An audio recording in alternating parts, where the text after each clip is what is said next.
In one of our first videos, we learned that we could store one single data value in one single variable. However, there are ways to create variables that can hold multiple values. They're called arrays. Let's take a look. If we were to make the variable people, and we want to assign the value, we could give it Matthew or whatever. But if we want people to store multiple people, we could do that by making an array, which we use the array function. If people is equal to array, this variable can now store multiple values.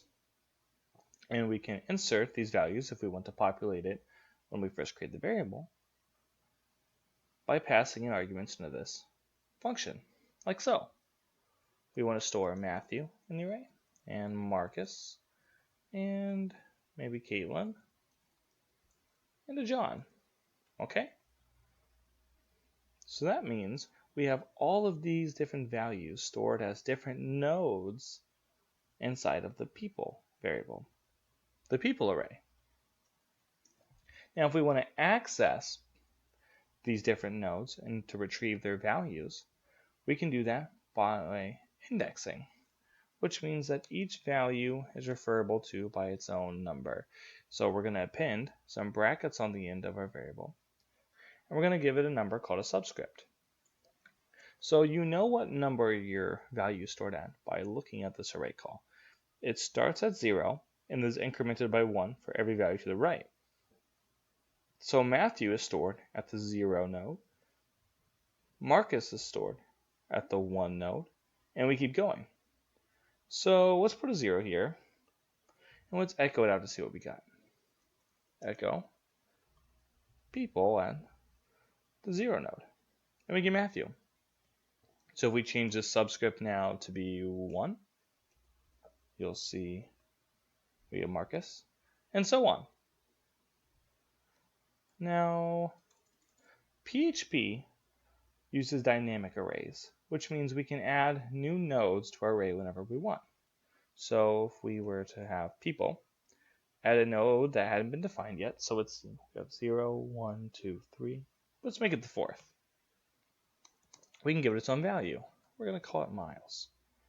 So now if we were to echo out people at the 4th node, you'll see we'll get Miles. Pretty great, right? And then we can also reassign the value of any node by assigning the people array at the subscript we want to change. So we're changing the 4th node to equals Trevor. If we echo this out, people at with the subscript 4, so at the 4th node, you'll see we get Trevor. PHP also supports associative indexing, which means we can use a string rather than a numeric index. Observe. If we set people at hello, we could give it the value goodbye, whatever we wanted. Let's get rid of this echo call here and place our own new one right down here. So if we were to print out people at the hello node, right, and put a semicolon there, we would get goodbye.